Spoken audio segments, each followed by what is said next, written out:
Station, this is Houston. Are you ready for the event? Houston, we are ready for the event.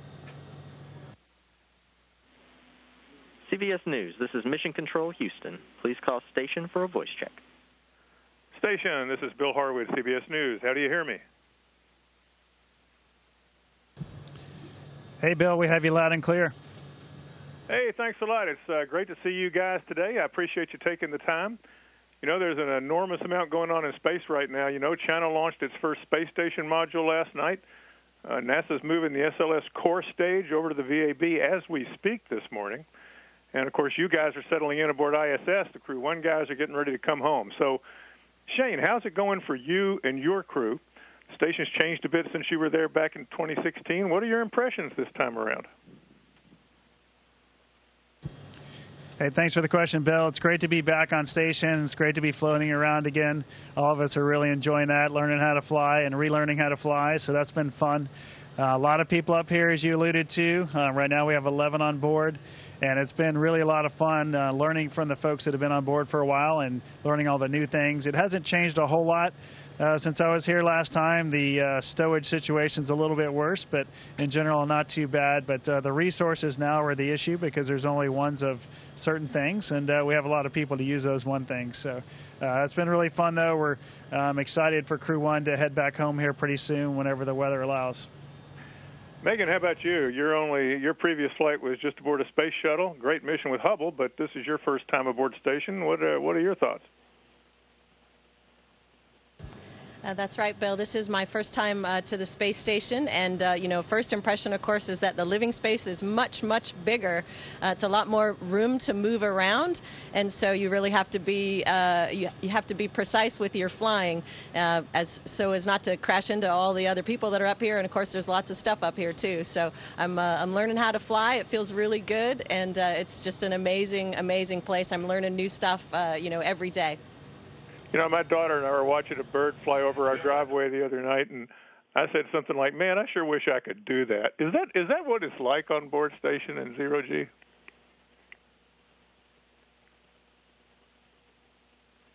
It really is a lot of fun. It's of course, one of the things you might make a mistake when you get your body far away from anything to push off. Your natural instinct is to kind of try to swim or to fly. Of course, that does not work, just pushing against the air with our arms. And so you learn that it just takes a little bit of force to move your body kind of from one side to another. And one of my crewmates encouraged me to learn to walk across the floor of the lab, just to sort of practice that careful movement. And that's been a lot of fun to practice doing that, just hooking my feet under the different handrails and walking across as if I was on Earth. So it's fun to try out new things and just to learn how to move really carefully in this environment. I haven't practiced flips yet, though. Lots of folks down here are interested in descriptions of what it's like to ride a Falcon 9 and a Crew Dragon into space, just because it's a new vehicle. Can you guys give us maybe a sense of what it's like, what that ride uphill is like, the vibration, the noises, the jerk when it stages, that sort of thing? Can you kind of give us a description? I'll try to, Bill. It's going to be hard, but so we were sitting on the launch pad, obviously, and when the engines lit, we all started laughing because it just felt so awesome and powerful. Shortly after that, we started accelerating, heading uphill, and the first stage was, I would say, fairly smooth. I mean, there was a little bit of rumbling going on, but pretty smooth. And a couple minutes after launch, when the first stage separated, we definitely felt that. That was pretty cool. And then we knew coming up was the second stage light, and that was going to kind of be a nice kick in the pants. So we got to experience that MVAC engine lighting, and then kind of a little thrust back in our seats, and then pure acceleration for the next 6.5 minutes or so. And it was a bit rumbly, I think. It kind of was like, I think Megan said it the other day, it's like kind of being on a rocky road in a vehicle. It just kind of felt like this rumble for about 6.5 minutes as we increased our speed and got up into space, about 8.5 minutes or so, or 9 minutes after launch. Pretty spectacular. Were there any surprises? And you mentioned the acceleration, Shane. I mean, at the shuttle, you guys were limited to about 3 Gs, I guess, on launch. How does it compare acceleration-wise? And again, were there any surprises, things you didn't expect? Yeah, and this one towards the end of the second stage, we got up to about 4.5 G, so that was a little obviously more than we had on shuttle. But it was a great ride, very smooth. I don't remember any surprises except we were just all very happy. And if you couldn't tell from my call downs during the ascent, we were all pretty excited to be on orbit again and feel that incredible acceleration. You know, I mentioned it's been a busy couple of days in space. Last night, SpaceX launched a Falcon 9 with another 60 Starlink satellites on board. And as you guys know better than me probably, a lot of companies are getting ready to put up mega constellations. That's raised at least some concern out there about collisions, you know, increased space debris, that sort of thing. You guys had a false alarm after you got to orbit. It turned out to be nothing, but it certainly made folks think about it again. How worried should we all be about the increasing number of small satellites in low Earth orbit and the increasing possibility of space debris that could pose a threat down the road?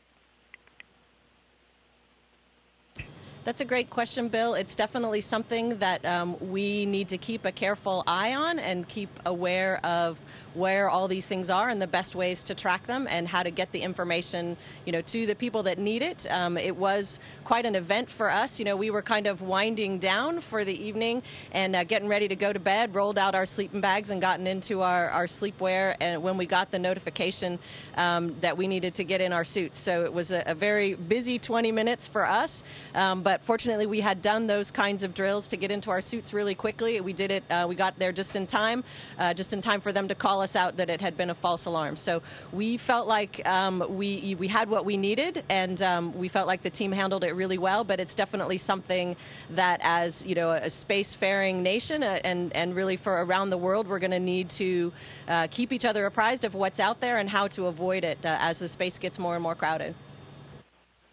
Copy that. I'm going to stick with the busy time in space angle. You know, last night China launched the core module of its new space station, and they don't plan anything on the scale of the ISS, but it should be state-of-the-art. Not asking a political question here, but I'm just wondering how you guys see this era right now. I mean, I guess you could look at it as a new space race or new competition in space, or do you think it's a case of the more the merrier?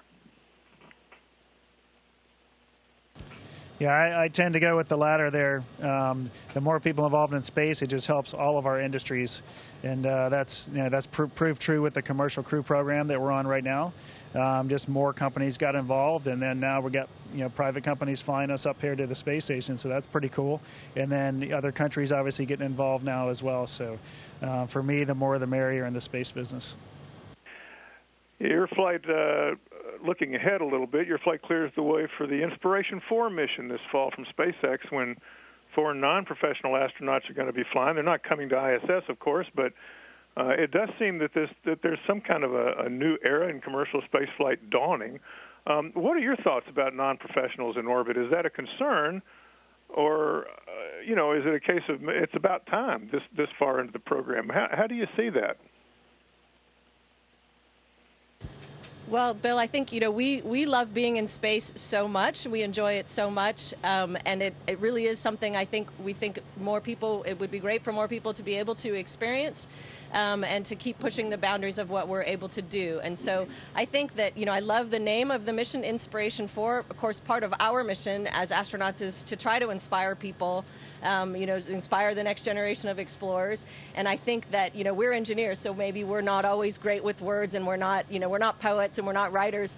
So I think it's really neat that we're sending people who, whose passion is science communication, we're not sending, but these people are going to experience some of the same things that we're experiencing, and they're going to be able to share it in a different way maybe than we normally do. And so I think it's going to be really exciting. It is very interesting, like you said, non-professional astronauts going into space. We've been through the training that they're going to go through. They'll go through a modified version, of course, because they're not docking with the International Space Station. But we know how thorough the training was. We've given them a lot of feedback on the training and worked together to craft a training program that works really well for us. And so I think that these folks going through the training are going to get a lot out of it, and SpaceX will be responsive to what they need. Hey, I've got to wrap it up here. I'm out of time. I just want to thank you guys for taking the time to chat. I was going to ask you about getting a Russian director and actress aboard the station this fall, possibly. I mean, that's along those same lines. And Megan, you got any cool socks to show us today?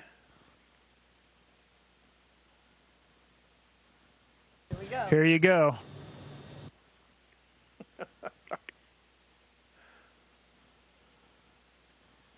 That's great.